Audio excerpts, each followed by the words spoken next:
What's going on, my good people? So, we're going to have a couple of matches here. And, so like I told you guys, I was going to make a couple of more tweaks and changes to Bob Backlund.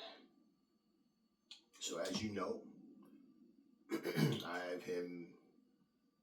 Yeah, remember I gave him the, switched him up, gave him this look here, which I like that.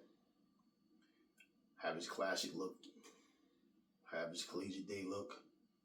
So yeah, man, this is cool. This is cool right here.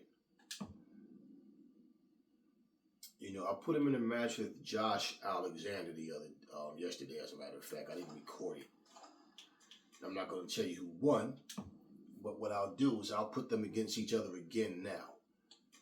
And then I'll tell you who won after this fight.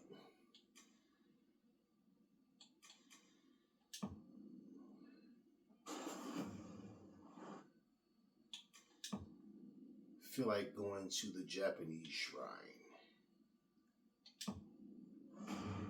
That's who we'll take it to.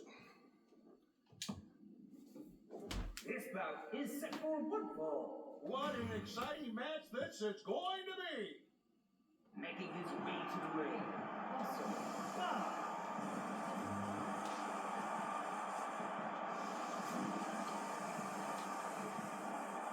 And his opponent, Josh Alexander.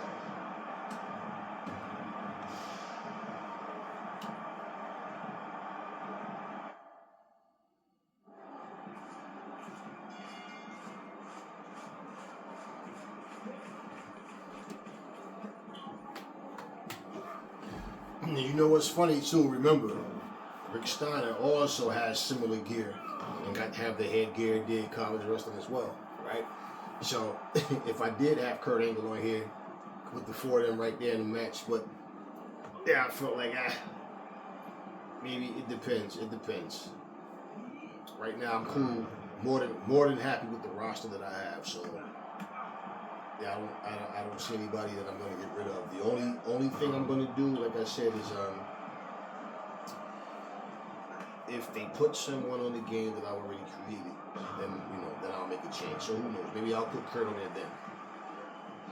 But there's always somebody else. I could be thinking Kurt Angle right now, and then all of a sudden I go, oh, wait a minute, I remember such and such.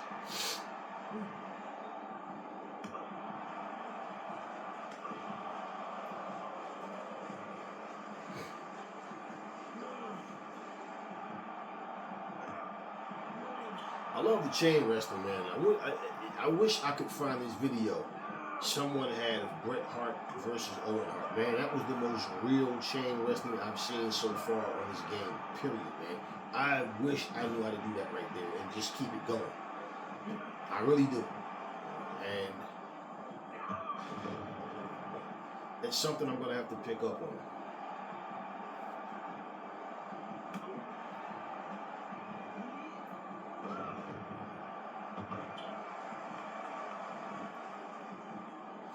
Guys, I still haven't even done like suicide dives and stuff like that out the ring. Because I don't know how. Like I said, I don't know. I mean, whatever button I'm supposed to push while I'm running or whatever. There's some things I haven't done yet.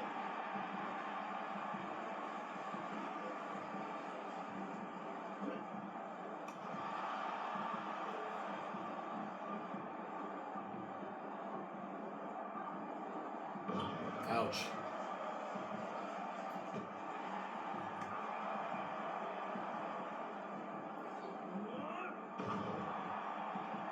And I'm just being honest with you. When it came to making Kurt Angle, it was like, there was several times I was going to make him, and then I didn't make him. And then it's like, okay, I have him on 2K, right? So, and you know what happens every time I start to get into 2K, the buttons just kind of like, I don't know, man. It's like I get into it, and I it's like, I'm not feeling it. I'm just not feeling it. Like, you know what I'm saying? It's just one of those things. I like Kurt. Kurt is a wrestler. Kurt, listen, Kurt is a bad dude in that ring, no doubt. I don't know. It's just like when it came to making him, I just was like, then I'm like, you know what? I'm gonna make Josh Alexander. Yeah, and that's just the way it went. It was like, so when everybody was making their creative wrestlers and stuff, and like,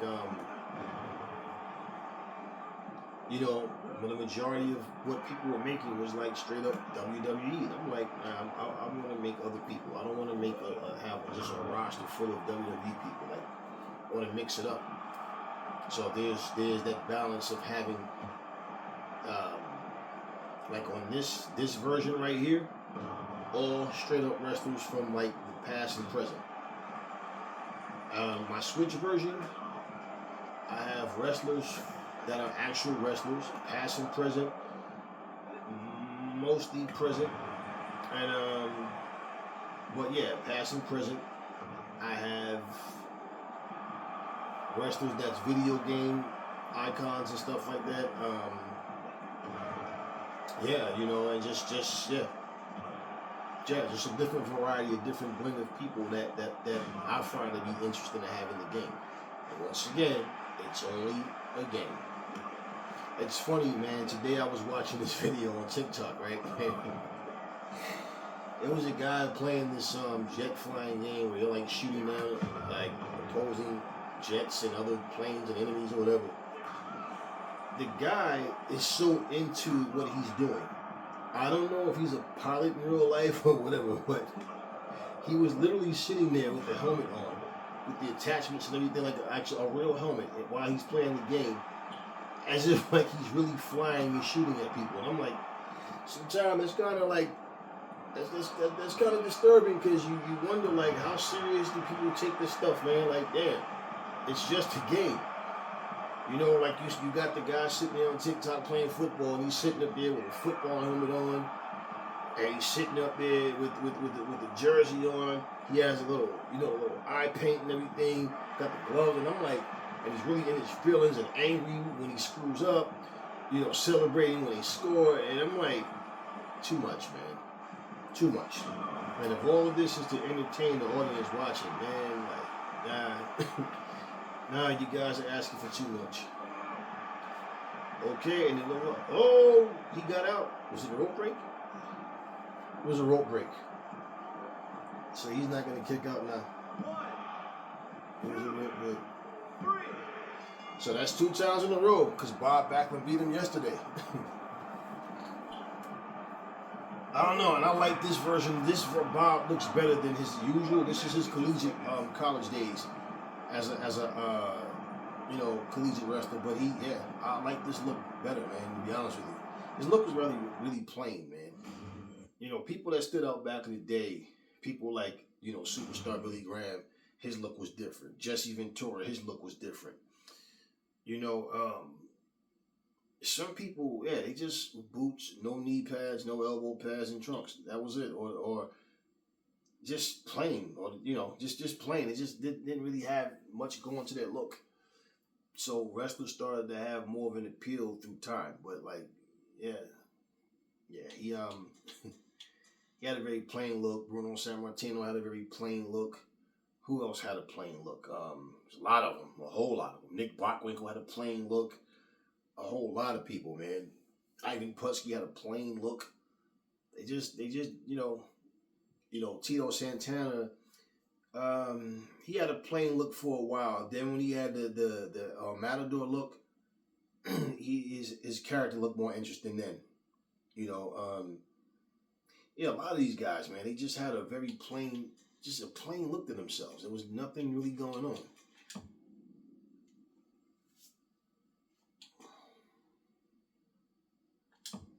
All right, so who shall we put in now? Who shall we put in there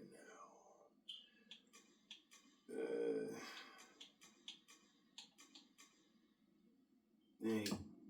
So we're going to go here.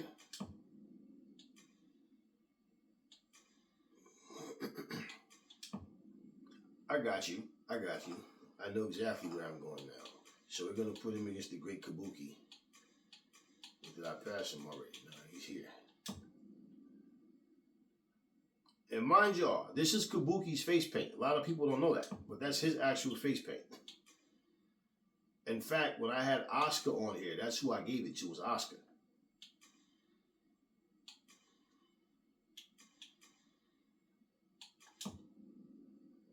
And we're going to go back to the Japanese shrine. Well, I didn't have to go select it. We were already there. Okay, so we're going to go back there. This is a Falls Count Anywhere match set for one fall. Man, this should be one hell of a singles match. Making his way to the ring, Tomohiro Ishii.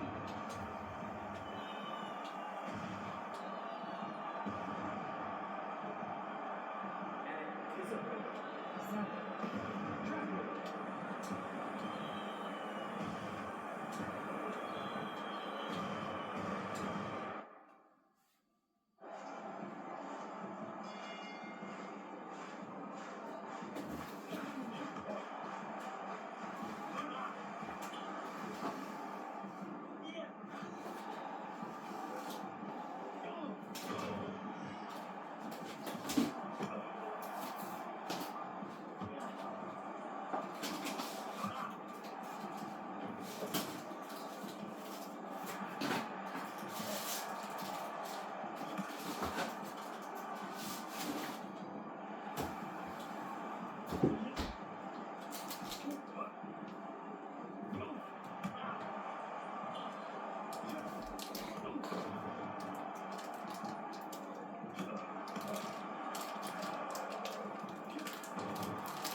And y'all know the Japanese strong style, that hard-hitting style that they have.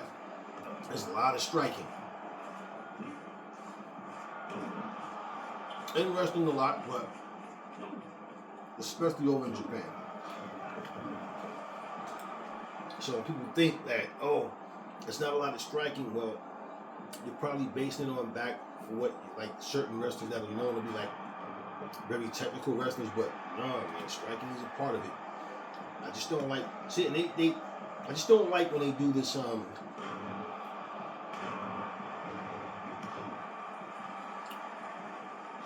this video, like the guy was saying in one video, actually what I've been saying, and, you know, is that I just don't like this whole, like, fighting Mortal Kombat, Street Fighter style of fighting.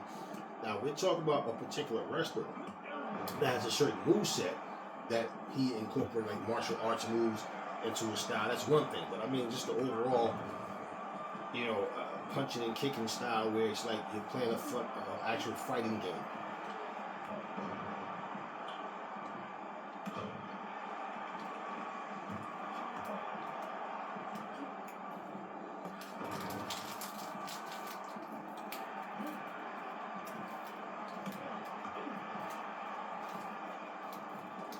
Boom.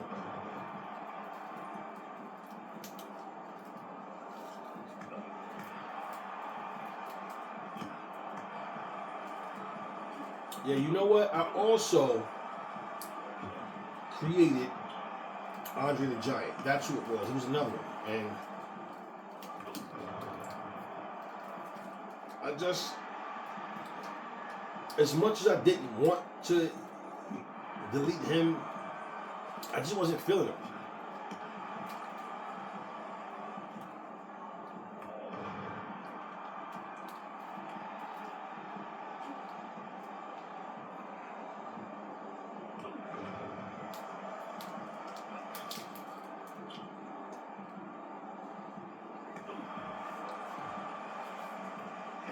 It's coming, y'all.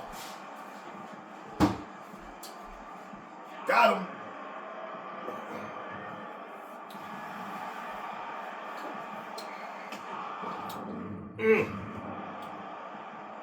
That's all she wrote. That's it. 1, 2, 3.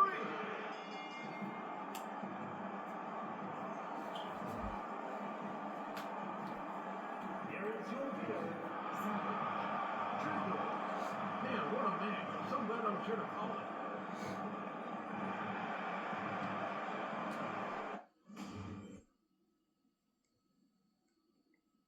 Okay, so what we're gonna do now.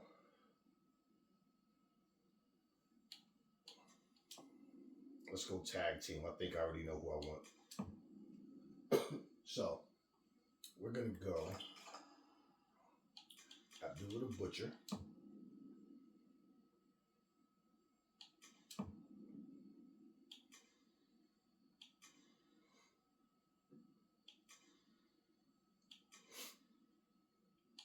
Okay, so we're gonna go Abdullah the Butcher and King Kong Bundy. Where's Bundy? Where's Bundy? There you go. I see that shiny ball head. He and Bundy.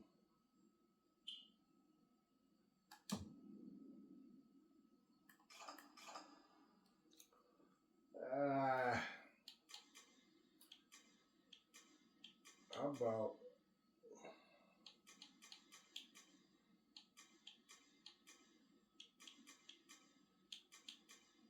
Abdul the Butcher and King Kong Bundy versus Magnum TA and Dusty Rhodes? Yeah, how about that?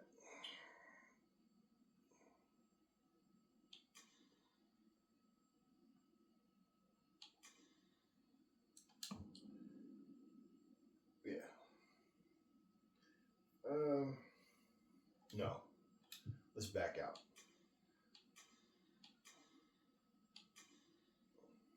How about Junkyard Dog? It will go JYD with the big afro. And natural Butch Reed. Yeah, there we go. JYD and Butch Reed versus yeah. The following contest is a tag team match set for They one are fall. going I to love enter a the good tag shrine. team match. And not only this one's going to be good, it's going to be great. Making their way to the ring, Havoc, the Butcher.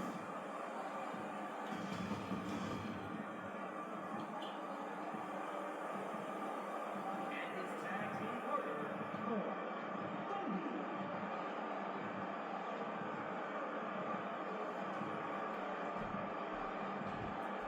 And his tag team partner,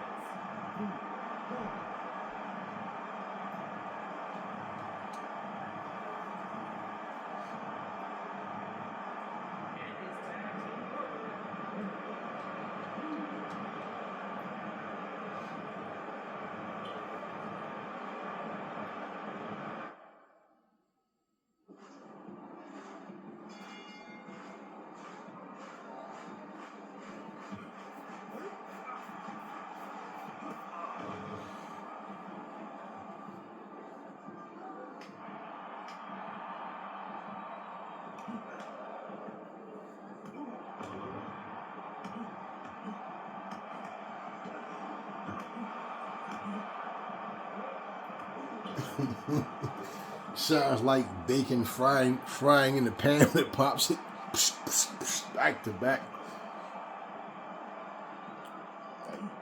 It's that Japanese strong stuff. Strong style.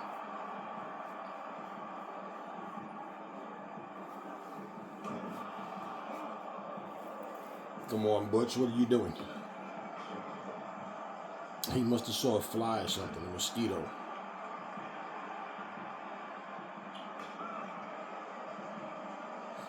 Tag.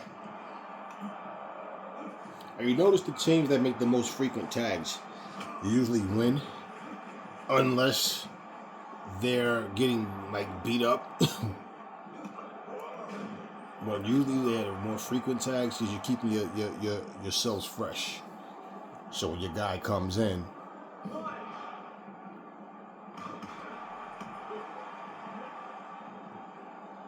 Yeah, you're more at full strength, but a lot of times, doesn't go the way you think it's gonna go.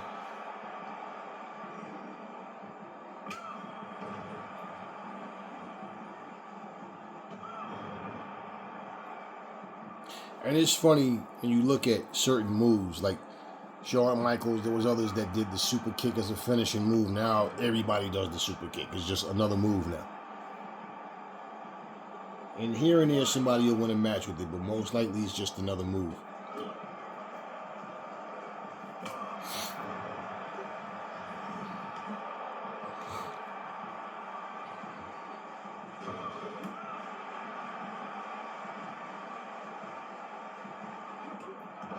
The big headbutt.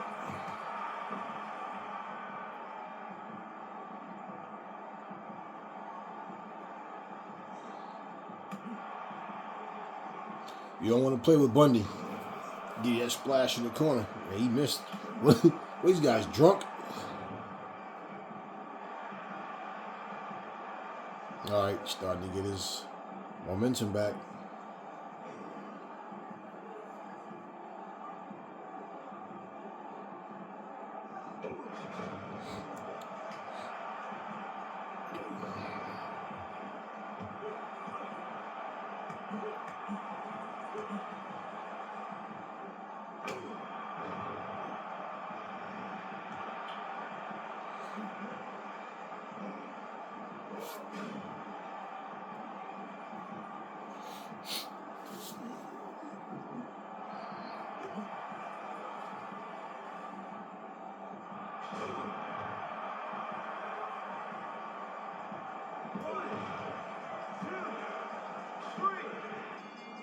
Got him.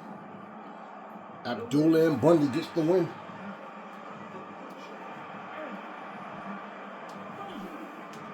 what an amazing match. And we got to call it. We got to see it. Your Raw sounds so appreciative, right? We got to call it. We got to see it.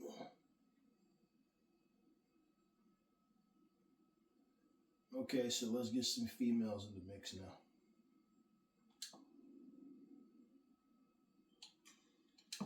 Let's get some women in the match now.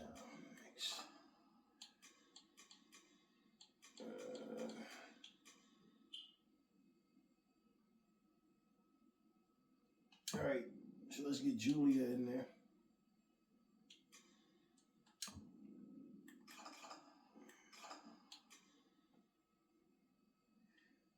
So let's go Julia, Britt Baker versus, let's go Winter Sacramento.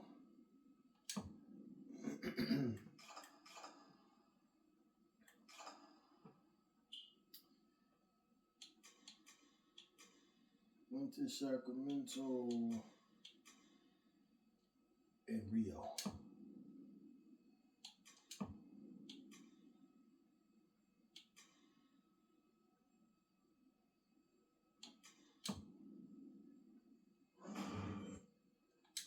The following contest is a tag team match set for one fall. All right, get ready. This is really going to be an exciting tag team match.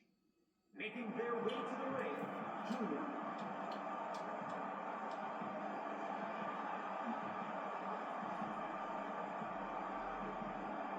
And her tag team partner, Dr. Britt Baker.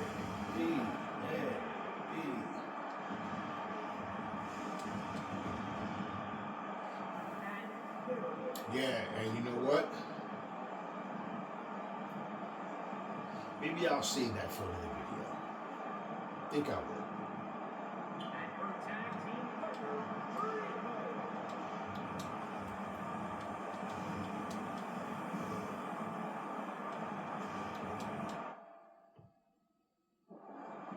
Yeah, I think I'll save that for another video.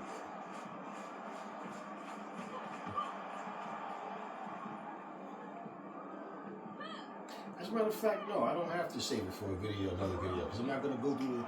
You know what? What I was about to say was, it's obvious that Britt Baker and Mercedes Moné are going to get into it real soon. It looks like Britt Baker's going to be next because after after our Mercedes Moné big win against Stephanie Van Keur the other day at the Forbidden Door, Britt Baker came out into the match, you know, and basically, you know what that means. There was no like physical altercation anything. So pretty much on Dynamite, that's going to be addressed. More than likely tomorrow on Dynamite is going to be addressed. I don't know if they're going to have to, you know, come face to face. Now, Britt Baker was out injured for a long time. Tony Khan addressed it at Media Scrum before last about Britt Baker. We got that news before. There's a lot of people when you don't see people. One of the biggest assumptions that people have is that they're left. They're no longer there. You know, we know that Brody King is out. Adam Page is out. Kenny Omega, they have, you know, Darby Allin. They have a lot of people out injured. So, look like that's going to be the next feud for Mercedes Moné. Now, there can always be a twist. Like, somebody might come out. It could be Serena Deeb and say something like, you know, tell her, like, you've been out on the shelf all this time while I've been here busting my butt. Or Lady Frost. You know, we've been here and you walk back into a title picture and stuff like that. So, it might not be Britt and Mercedes right off the bat. It might be, it's a build up to it, but there'll be matches in between for both. You know, there can be a feud with Britt Baker and Lady Frost, or a feud with Britt Baker and Serena Deeb. Now, the reason, and that could happen, you know, that could definitely happen. Serena Deeb, she might end up becoming Ring of Honor Women's Champion at some point. Lady Frost. I know they want to put Lady Frost in the mix. Lady Frost has been wrestling like more regularly. And people don't understand. They're trying to, you know, like I remember someone asking a question in the comment section of one of their videos. You're like, why is Lady Frost always wrestling? It's like, well, when you're trying to get people over with the fans and you're trying to get their face recognized, that's what you do. You know, and sometimes, like when it comes to a feud, I don't think that a feud should always happen right away. Let it build up. Let it build up. Let Britt Baker come back, get some wins under her belt. But the feud is already there. And we know that everything she's doing is leading to Mercedes Moné. And so, now with Mercedes Moné, she was getting booed. And her being from Boston and, you know, basically them being in New York, and they were cheering, they were actually chanting, because they were booing her, they were chanting F the Red Sox. And you know, she's been a lot of talk about the Red Sox and the Celtics and, you know, big up in Boston. She's been constantly doing like interviews and stuff. So yeah, I mean, so she, you know, she plays into the heel role as well. Sometimes she'll laugh at the fans for booing her, like, but like she'll play into the heel role. So Britt Baker came out to a huge pop. Now with Mercedes, see, I've never done it. You see what she just did? I've never done that.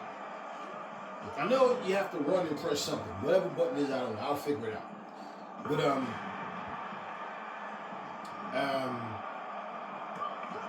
yeah. Matter of fact, if anybody that plays this game knows how to run and dive out like she just did, let me know in the comment section. I'll play around with myself anyway to find out. But yeah, let me know in the comment section. How do you do run and dive moves outside the ring? I've never done it yet. I don't know if with Mercedes Moné, I love that Spanish fly move. If she's going to actually be the heel, or if it's going to be with her, depending on where she is. She basically give the crowd the same energy that they give her.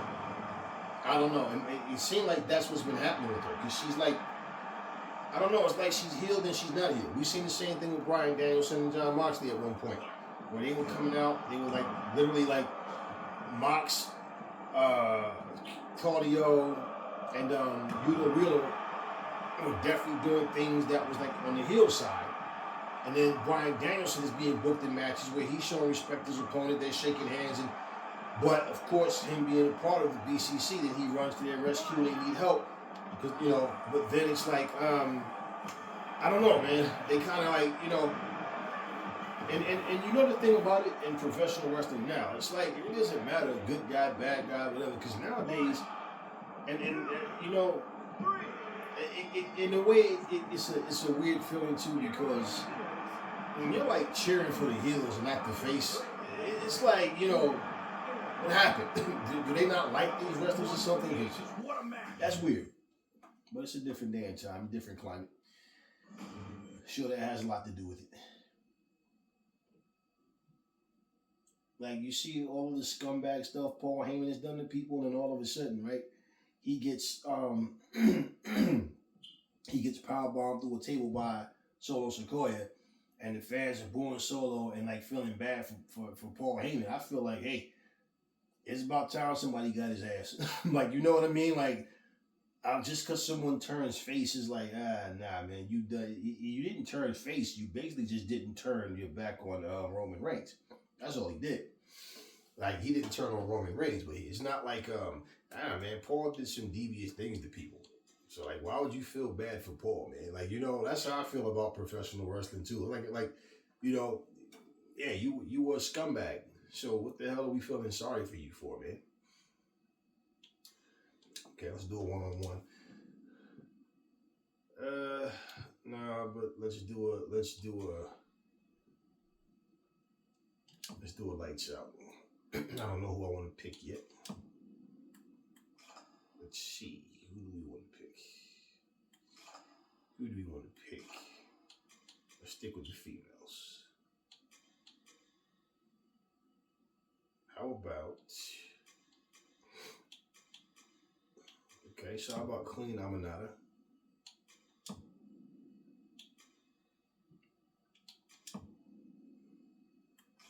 Versus... let's go from the bottom up. Okay, wait. Yeah, why not? Let's do Queen Aminata versus China.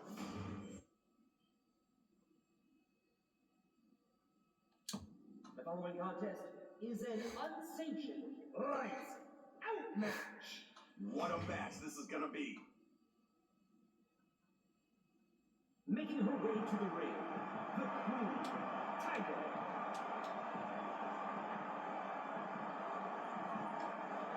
I wish they would smarten up the computer AIs on all of these games where they'll set the table on fire. A lot of times you'll see them like they'll put the thumbtacks on the floor, but they don't, they'll pin them before they get the opportunity to slam them through into the thumbtacks and stuff like that. So we'll see what happens. Ouch. Ouch.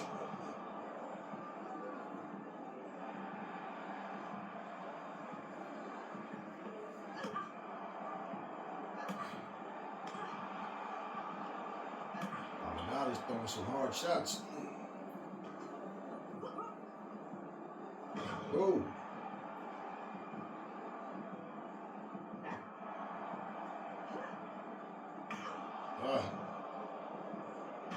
Yeah, China said, you want to hit me with weapons? Okay, I'll show you.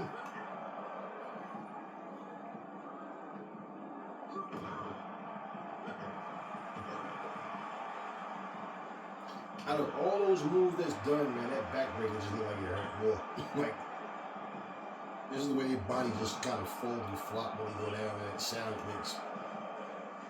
Because like, man, that's your spine.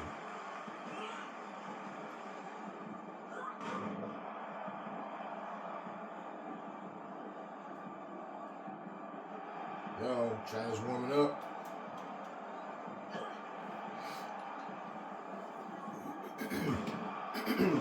They can talk all the nonsense they want. There'll never be another China, man. They honestly,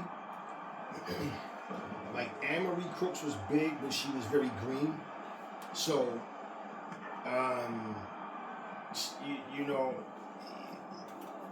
the timing, you never know what could have happened in the long run, but the timing was different. And in all honesty, man, these little women wouldn't have been able to beat China, man. Like, I mean, it is weird. That's why I said when I saw Tessa Blanchard beat Brian Cage in TNA, I'm like, what the hell are y'all doing? Like, no, this didn't just happen. And I really believe that's why Brian Cage was never used the way that he should have been, because that dude really can go, man. He really can wrestle, man.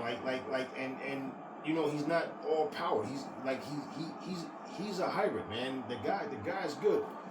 But it's like, oh, that looked painful. That looked painful. It's like, you know, ever since that happened, man, his momentum has never been the same in any company he's been in. Like, you know, I don't know what the hell TNA was thinking when they did that, man. But like, it's like, no, I don't mind that stuff on a video game, but in real life, I don't really like intergender matches. I just don't. You know, like, let the men fight the men, let the women fight the women. But the only woman that I see really beating China, or like basically, you know, like, I feel like they could beat each other, you know, would have been Awesome Kong. Gail Kim, all of these wrestlers they're good wrestlers, but they're so small, man. And people will say, yeah, but sometimes the women beat the men. Like, stop it. Stop it. Stop it. But yeah, I mean, really, yeah. Yeah, and one of the things that I always looked at, I said, so you're going to tell me a guy like Rey Mysterio, who's like at least a good 175, 180, have killed himself to beat a guy bigger than him. But little Tessa Blanchard, as much as I like Tessa as a wrestler, like, seriously? And yeah, that's the type of stuff you see like in the indie circuit, but it's not, nah, man. Like, major companies, I just didn't like that feeling, man. And I knew when Brian Cage lost to Sami Callihan. Sami Callihan was the heel. And Brian Cage, like, when he lost, I said his contract must be up. And he must be on his way out, because, and that's when he was in TNA. And yeah, he disappeared for a little while and he popped up in AEW. But, and Brian Cage, man, it's like, every time I see him, he loses the majority of his matches, man. But, yeah. And he's spending the majority of his time in, like, the Ring of Honor circuit of AEW. But I always liked Brian Cage as a performer, man. I remember seeing him and Jordan Grace wrestle on this Indies promotion against each other. He won, but it was one of those things where she gave him like a real run for his money, and I'm like, yeah, I don't like intergender matches. I just don't, man. Even with China being, you know, she was about what, good 198, 200, you know, but she was still a lot smaller than those guys as well, and I just don't like the idea of men fighting women. Like, men and women fighting each other. I just don't like that. But anyway, whoa, Queen Amidala pins China. Okay.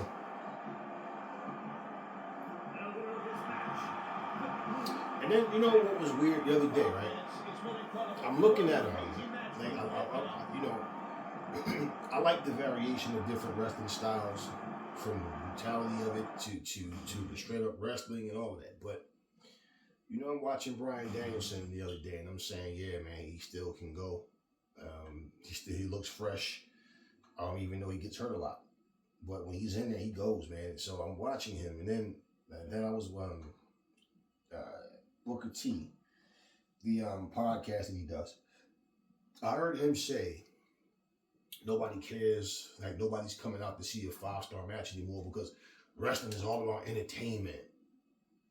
And I said, you know what? It's sad. You know, in boxing, I've heard people say the same thing. Sean Porter and a couple other guys, boxing personalities, said the same thing. Oh, nobody's coming to, like, really see a boxing match anymore. They're coming for the entertainment. And I'm like, okay, so what exactly is the entertainment? Are they coming for the face-off? Because if that's the case, then why show up for the fight then? If that's what they're coming for, what exactly is the entertainment? To see who's going to walk the fight out to the ring? So I'm listening to Booker T talk, and I said, well, and bottom line, my point with that is, see, that's the way that casuals think. Real boxing fans don't think like that. It's the casuals. So I'm like, yeah, Sean's trying to cater to these casuals by saying these things because real boxing fans are outnumbered by casuals. And he knows that. Like, if you look at this guy, Ryan Garcia, the majority of his fans are nothing but kids, man. And his following comes from his social media. They don't care about boxing. They're Ryan Garcia fans. It's not boxing that they care about, it's him that they follow. It's the same thing when Booker T says that. It's like, well, if you're not coming to see wrestling and all you're coming to do is see so-called spots, no, you're speaking for the WWE, man. Because if you watch New Japan, they wrestle. You watch Stardom, they wrestle. Now, they talk a lot on the microphone, especially the women, and it's like the crowd is just silent, they're talking, so they're telling their stories through what they're saying to each other, but the matches are solid. If you watch MLW, you get matches, you get a mixture of, the wrestling is always storytelling, one way or another. Some companies just go deeper into the storytelling than others, okay? But when you sit here and say people are not coming to see a 5-star match because wrestling is entertainment, see, this is part of what the guy was saying in my last video about how the wrestling games have lost their focus on wrestling and have become more focused on fighting and doing a bunch of things and looking for spots in matches. So, instead of actually focusing on the wrestling itself in the game. And really, when Booker T said that, I'm going, you know what, man, I really don't see why Booker T would say that, where he's saying it as if it's okay, like he's giving it the thumbs up. Because as professional wrestlers, when you hear a crowd chanting, "This is wrestling," okay, that means they like what they're seeing. You understand what I mean? That's what that means. That means that they like what they're seeing in that ring. So when you say, even Matt Hardy made a comment about, Tony Khan needs to focus on, what do you say? Spots in matches as opposed to just wrestling, making wrestling matches. And so there's a combination of storytelling, entertainment, along with the entertainment of the match itself. But see, that's that let me cater to what someone else is saying that's trying to bash the company, because pretty much I'm already on my way out and I'm headed to TNA. And that's all that really was. And when I listened to him say that, now, when you look at Matt Hardy, him and Jeff, let's just think about something, right? When they left the WWE the first time, they were losing back-to-back matches, right? And they end up in TNA. And people were saying the same thing. Oh, they should have never left WWE. Oh, they should go back to TNA. WWE, TNA sucks. And people, they think they know more about what's best for you in your career than you do. And so what ends up happening is they go to TNA, they praise TNA, they talk about how great TNA is as a company, and then all of a sudden things go wrong. Right? They didn't go the way that they wanted it to. And what did they do? They started bashing TNA on their way out. Then they ran right back to the WWE. Just to go there and be nothing but mid-card journeymen.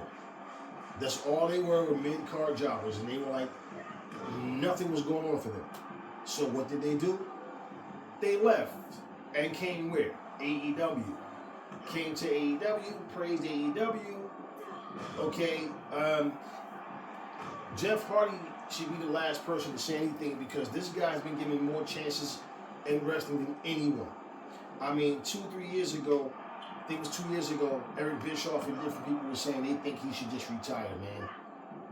And this is right before he came to AEW, because they were saying they think as long as he's in a wrestling ring and living the life of a wrestler, that he's going to continue to have these problems that he's having, right? And so he ends up coming to AEW. Like I said, him and his brothers are always praising AEW. And look, we don't know what goes on behind the scenes. But every time someone, it's funny how whenever someone leaves the WWE, oh, they're making a mistake.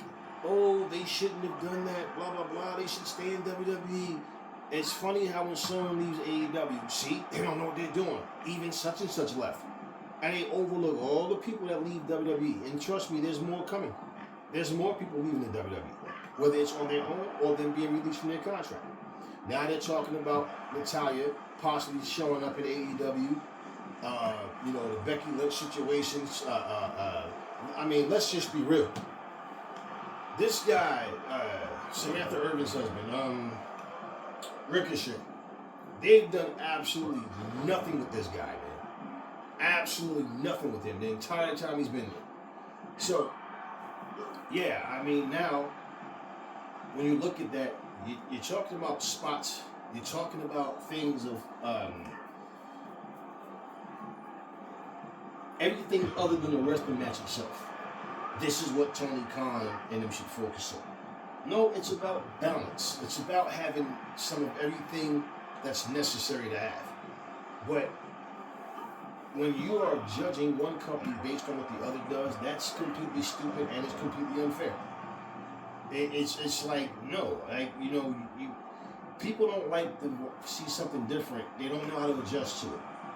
That's why if you look at all the movies, they have the same plots and like you look and you go, yeah, it's different. Nobody it's like nobody's really putting anything into these scripts. And music all sounds the same. Nobody's talking about nothing except for how much money they have, how people hate on them, everybody's jealous of them, how many cars they drive, how I can fuck your chick if I want, and I mean, bottom line, my dudes are tougher than your dudes. Even R&B singers or rappers singing about everything is about the negative side of things.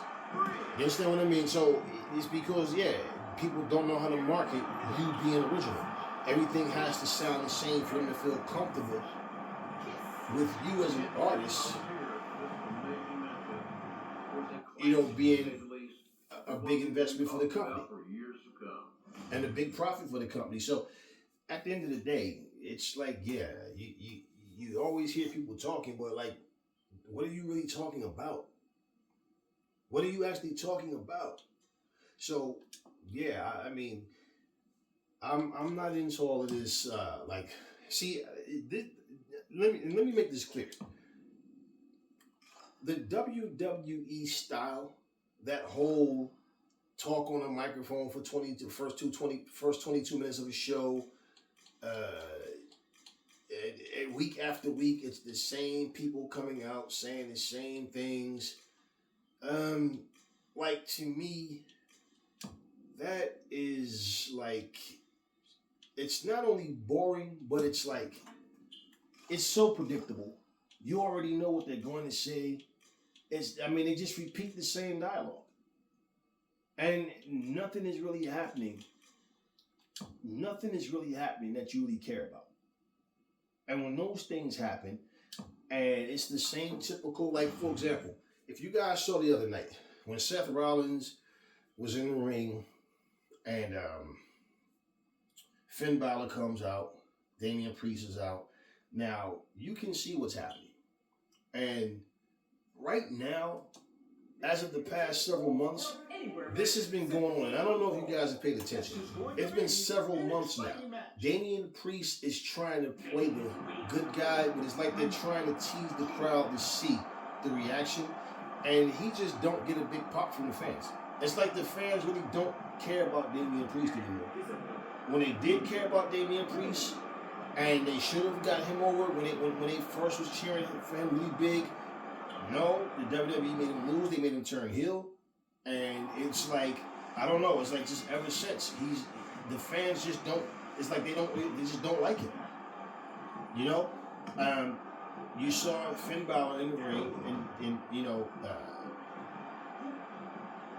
Seth Rollins was telling him his days as champion is numbered, and that he can do better than that. The Judgment Day is holding him back or whatever. And so basically, when Finn Balor attacks Seth, Damian Priest stops Finn Balor from hitting him. Now, that's the moment that the crowd is supposed to go crazy. You understand what I'm saying? But it's just like they just don't like Damian Priest. So Damian Priest has been teasing this face turn for the longest time. Now, that could change. Maybe the fans warm up to him, but as of now, they're not. And it's been like a long time coming that he's been teasing this face turn, and it's just not working for him. Now, that all being said, right?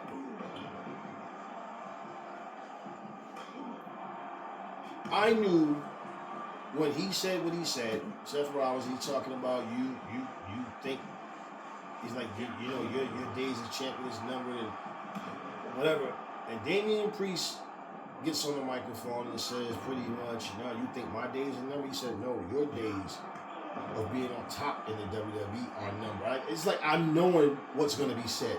And then Damian Priest hits him with the line that you hear damn near every SmackDown, damn near every single Raw, damn near every single NXT.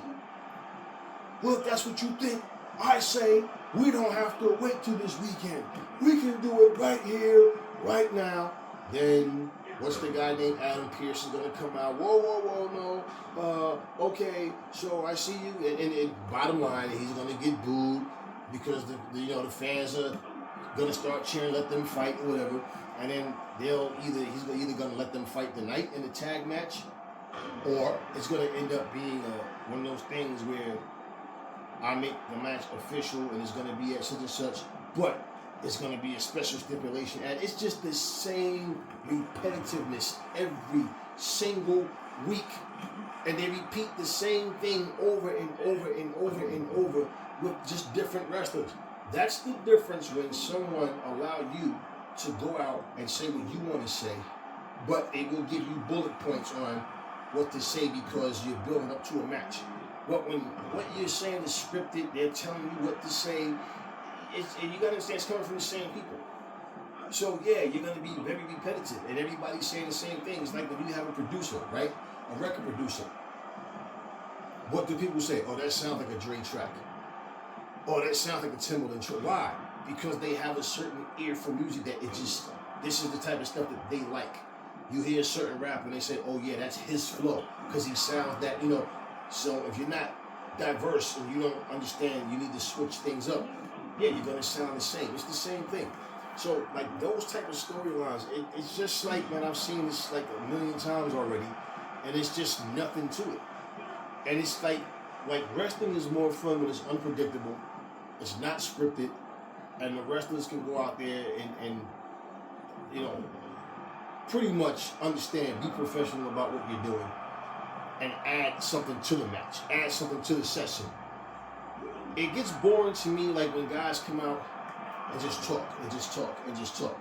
That's why when I keep hearing people putting so much emphasis on, yo, NJM, he got chops, bro. Yo, he can talk, bro. Like, okay, he has a mouth, teeth, and a tongue, right? Okay, and a functioning brain. There's nothing wrong with him, with his speech, so yeah. But you come out, you insult everybody, you say what you're going to say, you get the oohs and ahs from the crowd. Okay, great. Do we need 4 and 5 other wrestlers to come out and do the same exact thing? You understand what I mean? And so it's just like back in the day when wrestlers did their special moves and nobody else could do them. You need to go back to that too, because I swear, honestly, you tell me every single week you don't see super kicks, at least from 2 different wrestlers on the show. Like, everybody's doing the damn super kick. Everybody's like, come on, bro. Like, look. It's like the guy was saying in my last video about how wrestling games, a lot of them have gotten away from the wrestling aspect of the game. It's like in professional wrestling, it's the same thing. They get away from what makes the characters unique, what makes people want to see these wrestlers. But they just like, let's just do it the lazy way. Like, no, man, everybody's like, I love AEW and what they're doing, but wrestling just in general, man, it's just like, I think like what people should appreciate and understand, every company is different. Like if you look at what TNA was doing, like Panic Man Tim was talking about their storylines. Now he liked it and that's his right. When they're doing this Undead Realm stuff and all this and people disappearing and like I'm not personally into that kind of stuff. It's all a work. None of it's real. Okay, we know it's not true. Like the bunny was supposed to be dead. We know she's not dead. we know she's not. But those type of storylines are like, okay. Like for me, I can't get into that kind of stuff. You know, certain characters just like they hit you different. Like I was watching The Undertaker and who's Mean Mark Callis, you know, back in NWA, WCW, and all of a sudden he shows up in the WWE with this dead man gimmick, and it was like, what the hell is he doing? Like, you know, so like certain things just to me is like, all right. You know, everybody else might ooh and ah to it, but for me, it's just, you know, and if you like it, you like it. But that's the one thing about the WWE that always like just turned me away from them was like the stuff that they do is just too like it's just too cartoonish. And when I look at like what TNA was doing at that time, it was just like like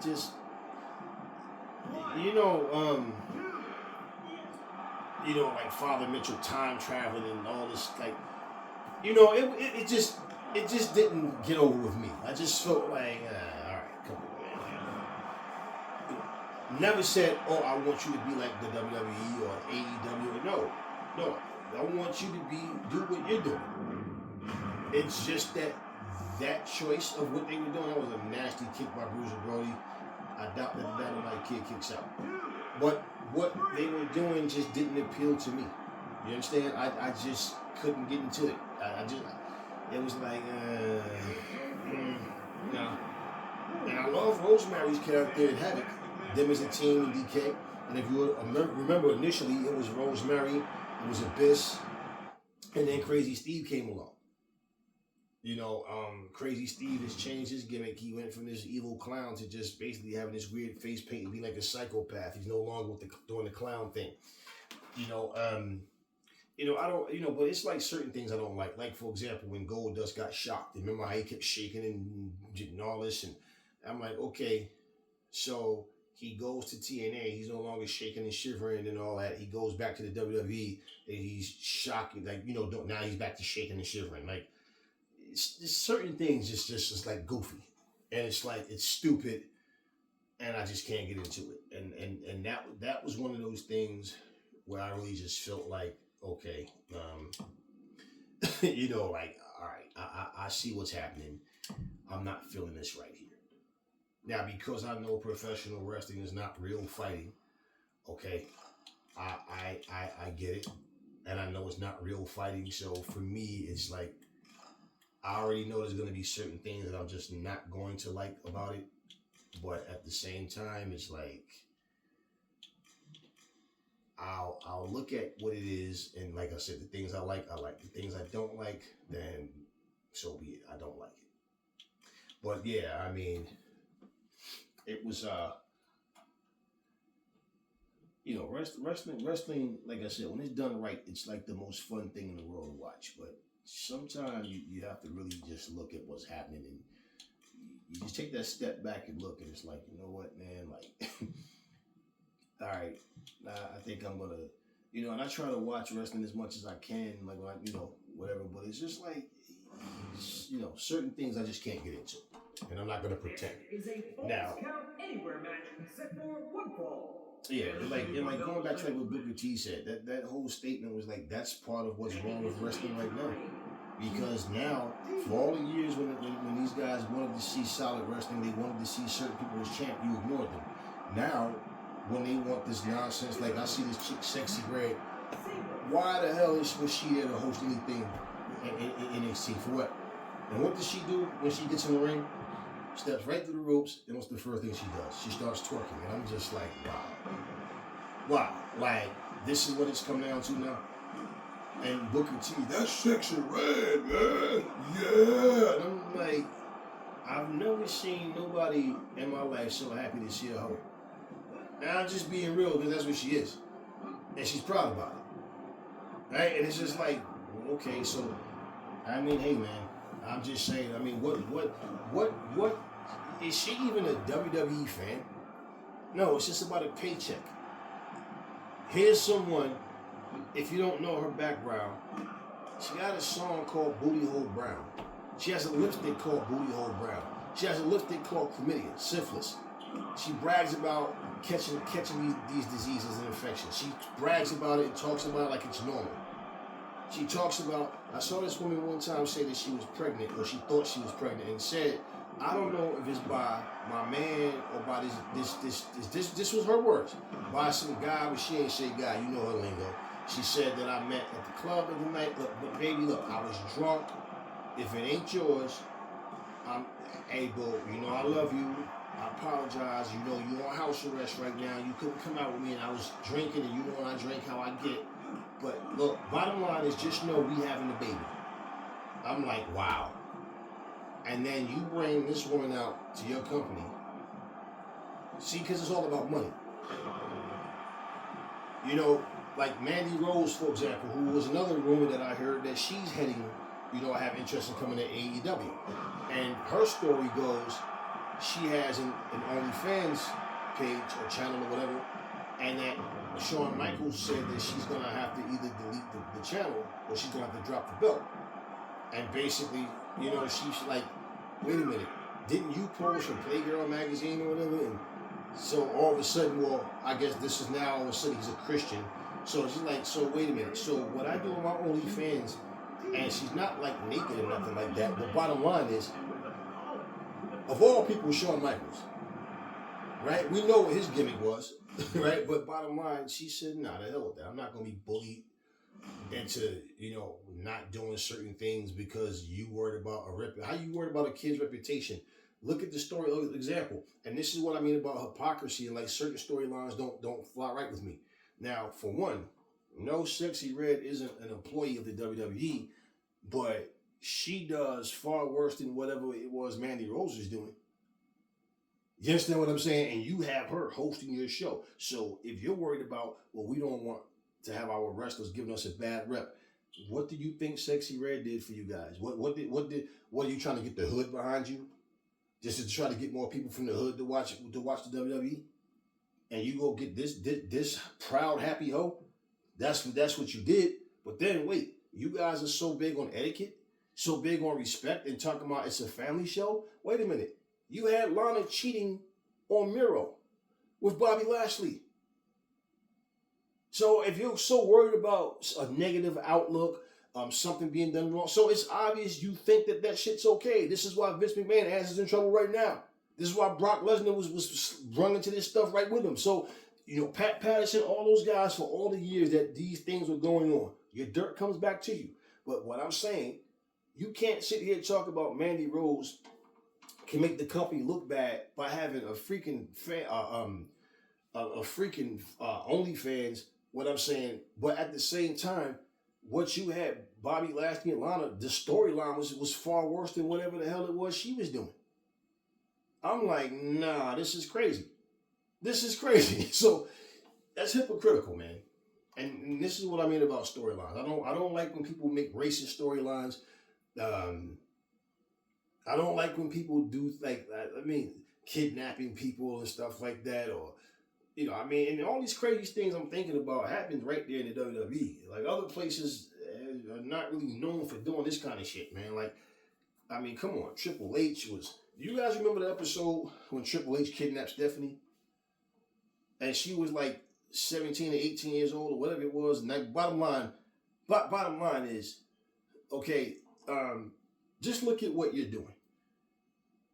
You're kidnapping young females. You remember that episode when Stephanie was talking to her father and she kissed him on the mouth and then kind of held his head and stared into his eyes? And the crowd was like, whoa, like, what the like? So wait a minute.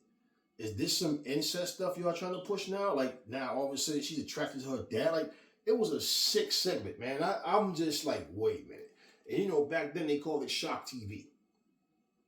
That was like disgusting, bro. And I'm just like, nah. All the time you seen Vince McMahon flirting with women and cheating on his wife with other women, that this is, you guys are worried about viewers looking at your show going, oh, we don't want people to, you know, give us our company a bad reputation. Look at all of those things, man. I mean, they just had situations. Was it Sable or Tori? Which one kept coming out like 2 weeks in a row, she come out, she kissed Tori Wilson on the mouth. Like, what is this? Like, what was the whole purpose of all of this? What was the whole purpose? So yeah, all of these things, man, where it's just like some of the storylines it's just like, all right, understanding things about moments, they come and they go. And if you're giving the people a solid product and they can judge things for themselves and not be influenced by what the masses say, because anytime when you have a major company that has competition that come on later, the majority of the people are going to turn their lips up to that company like, okay, so what's so special about you guys? So any company that comes out, they're gonna have their dollars and their haters. And I told you, everybody that was talking about TNA sucks, they were on this little bullshit network, ha ha ha, he. But then it's like all of a sudden, like I said, Jordan Grace goes over to NXT. You know, when she did the Royal Rumble thing, people was like, oh shit, okay, this and that. But then when she went over and had a match in NXT, all of a sudden now TNA rocks. How? What changed on TNA programming? All of a sudden they rock because you seen Jordan Grace show up on a WWE program. You guys probably don't even know who the hell Joe Hendry is, and I don't think people even recognize who Ash by Elegance is, aka Dana Brooke, because she came out to zero to like nobody cheered when she came out, like they didn't know who the hell she was. And then you look at when what's the chick name? I don't even remember the damn name, but it's someone from NXT that went over and fought against Jordan Grace and lost. And I told you guys, like, yeah, Jordan Grace is going to wrestle NXT talent. She's not wrestling people from SmackDown or Raw. And if she does, she's not going to be the top. She might beat Chelsea Green or Piper Niven. She might beat one of them. But Bianca, Becky, Charlotte, anybody like that, Bayley, nah, she's not beating them. Now, she's beaten Trinity already once. And the way I see Trinity, they book Trinity in matches, and you'll see her face, but it really, to me, I don't see anything happening with Trinity that's really special. Now, do they have any championship runs for her in mind? I don't know, but Trinity is just basically there. That's really it. I don't see anything that Trinity's doing where it even looks like she's going to be in that position. But we'll see. Time will tell. Time will tell. But yeah, So I just don't.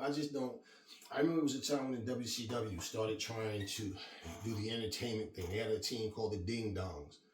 Remember that guy? What's his name? The Shockmaster, when he jumped through the wall and tripped and lost his balance and stuff like that. That was Tugboat. But bottom line, they started trying to do things different. They had Sting come in the ring with RoboCop. Now, if the WWE had did the same exact thing, it would have been a different, reception about it because it's the WWE doing it first. Now, I understood what they were doing. Did I like it? No. But I understood what they were doing. And I just looked and I said, well, you know what? It is what it is. And this is why you have to format your shows and look at, what you're known for. Not to put yourself in a box, but when you put your product out, you want your product to go over smooth. You want people to understand where you're coming from and what you're doing. And I just think that what it really came down to as far as The following contest is a the way wrestling has changed. It went from, remember, they used to make fun of it and call it wrestling, like WRASSLIN, like, to, what it actually became. So that part of it, like the stuff that William Regal was doing and Nick Bockwinkel and, people like that, they looked at it like, that's old wrestling. Now it's more action-packed, more fast-paced. Okay, fine. But understand, if it wasn't for the old school, you wouldn't be here. So somebody always made it possible for you to do what you're doing. So I really just didn't like that whole mindset of people like trying to shit on what the old school is doing, because And don't get me wrong, because I saw a lot of matches back in the day that I thought was super boring because they spent the majority of the match laying on the mat, rolling around, and nothing was really happening. But, let's be real. Let's be real. There's a lot of people right now in that ring that look like they should be like playing golf or like a chef somewhere making noodles somewhere, because you got some of the scrawniest, non-athletic looking wrestlers that they don't even look like they should be champion at all. They don't even look like they should be wrestlers. Okay, and they put them in there and talk about his or her technical prowess and blah blah blah, this and that. But it's like, well, wait a minute. I thought you guys said that chain wrestling was dead. I thought you guys said that 5-star matches was dead. Nobody's coming to see 5-star matches, right? They're coming for the entertainment. So what the hell are they getting in the ring wrestling for? And basically, once again, I don't look at AEW as an alternative to the WWE. I don't look at TNA. I don't look at MLW, any other company, New Japan, like it's an alternative. I look at it like it's another company doing the same thing, putting their footprints under the ground. And that's pretty much what it is. So you like what you like, but like there's no rule that I have to follow. You understand what I mean? Oh, well, I have to say I like the WWE better, because I don't. And once again, ever since I was a kid, I've always liked the AWA, NWA, WCW. I always liked them more. They just felt more like wrestling to me. The WWE, like wrestlers back in the day, felt like real life superheroes. That's what they felt like. The characters were more interesting and stuff, but they had wrestling matches, and basically it was like the most you're gonna see a guy do is hulk up and have their moments with that adrenaline rush, and they come back, and that was always exciting, especially like for the like muscular big guys, because the Stings, the Road Warriors, the Ultimate War, people like that. But at the same time, right, you didn't see people doing like superhuman stuff. That was only like WWE stuff, and I just couldn't get into it, man. And then when people are trying to defend that, oh, wrestling was real, and I'm looking at stuff like that, and I'm just like, hey, I don't care what anyone thinks, man. I just do what I do. I like what I like, and I just never really cared for that. So there were always certain wrestlers that I liked, but WWE as a whole, I just couldn't get into them. Like my favorite, for example, the Survivor Series became my favorite WWE event. The one where it was, I think it was Hogan. It was Hogan, Bam Bam Bigelow, Magnificent Morocco. Was Paul Orndorff on that team? I don't remember, and I know it was Andre Bundy, I think John Studd, and I can't remember who their fourth person was, but it was like that particular one became that was when that became like, I liked it more than WrestleMania, I liked it more than the Royal Rumble, whatever they had that going on. The Survivor Series, that became my favorite event in the WWE. And then somewhere down the line, they just changed all of that, and they don't even have it like that anymore. They completely changed it up, and it's just not exciting anymore. And the very last Survivor Series that I actually liked is when, remember, as Brock Lesnar, it was, what's the dude's name? Real tall dude with a beard. They had Nathan Jones. I forget his name. That guy wound up going to TNA too. He was there for a while. I forgot his name, man. He's another big dude, like 6'9" or 7 feet or something like that. You had Brock. Was it one? I don't know. But bottom line, I have the damn DVD upstairs, and that was like the last Survivor Series that I actually got into. I was like, okay, but it just changed up, and it just became less appealing, and so yeah, and just the company itself, how it changed, and the way things. It's always been certain wrestlers that I like as wrestlers in WWE, but just the show itself, I don't see things. I don't care if it's football, basketball, boxing, whatever. I just don't see things the way other people do, and the majority of that is because people just jump on the bandwagon. They don't even mean what they're saying. They're just saying what everybody else is saying. Now, like I said, whatever you like is what you like, no problem. But yeah, when I hear people saying things like that, they're not coming to Booker T said they're not coming to wrestling matches. Nobody want to see 5-star matches no more because they don't care about that. They come to wrestling because wrestling is entertainment. And I'm like, okay. So you're admitting that you guys that your matches suck. You're lacking in your matches. You're admitting that, right? And so because AEW focus more on their wrestling matches more so than they do the so-called shock TV stuff, the spots and all that. I mean, there's ways to work things in, but at the same time, it's like, once again, I want every company to have its own feel. How they do it is up to them. What you like is what you like, and what you don't like is what you don't like. But, it's all wrestling. And like I said, I watch all of it, but I don't like when they get too silly, man. There's certain things I just can't get into. Man. Like one of the worst things that I ever saw in wrestling is something that some of you might think was entertaining. Man, I got so sick of that stupid 24/7 title, and every time I turn around, there's an interview, and there's a bunch of grown men and women just running aimlessly with stupid smirks on their faces, just running, and I'm like, wow. That was the most worthless and stupidest championship that I've ever seen in my life. And people talking about how funny R-Truth is and this is like, man, listen. Okay, y'all might laugh at everything he say, but I guess I have more of a dry sense of humor. Well, you know what? Listen, it was stupid and it was annoying, and I used to just change the channel every time that shit popped up. It was like, come on, man. And there's times I wasn't watching the WWE at all. Then somebody pops up like Eric Bischoff. Let me see what he's going to do. Scott Steiner pops up. Goldberg pops up, right? So stuff like that. But overall, they've had their share of nonsense too. But yeah, that's how people see things based on, well, everybody's talking about this or that, so that's what I'm going to talk about. Not me. But I tell y'all what. It's just like I said, we've had so many different things happening in wrestling. I just try to like my whole thing is, even if I don't watch something for a while, you don't hear me saying, oh, they need to cancel that now. If I feel like something is a toxic thing, it's just like a bad thing for people, that's something different.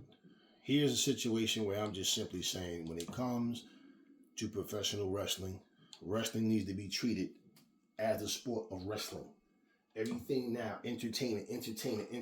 Like, what is so entertaining about watching somebody come in the ring and twerk, don't know a fucking thing about the product, don't even know who the wrestlers are, don't know their names, and just have a weak-ass segment? But what is it? Oh, shit, Sexy Red's on NXT. Let's change and watch her twerk. She twerking every damn video she make, right? I don't follow her, but at the same time, I know what she does. I know who she is.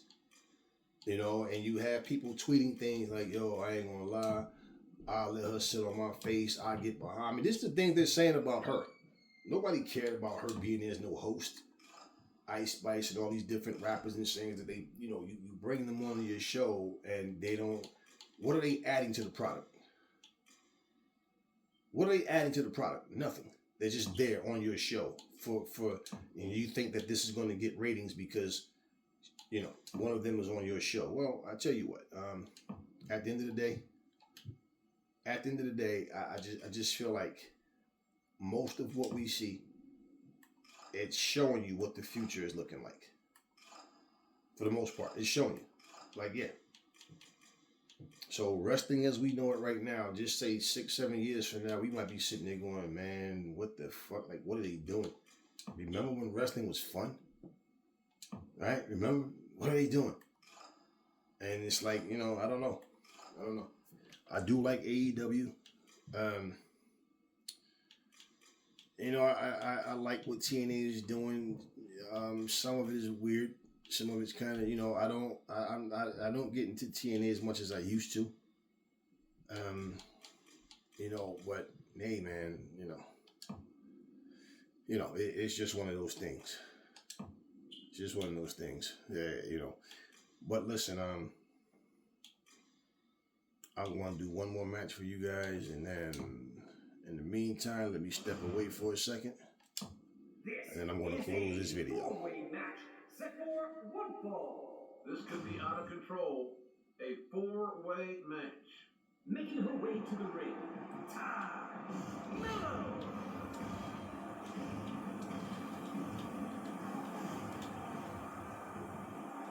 And her opponent, Tony Storm.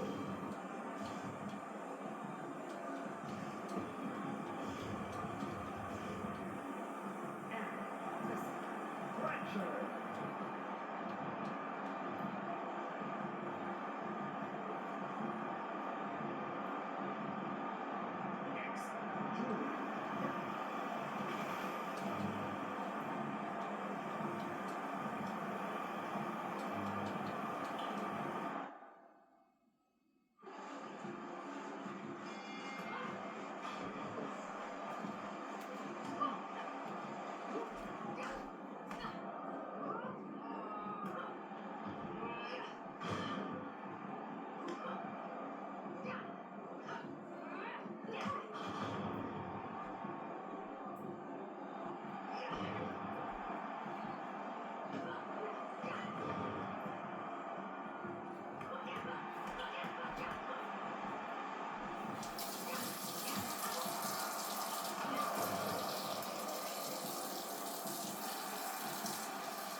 an amazing match. And we're about to call it. We're about to see it.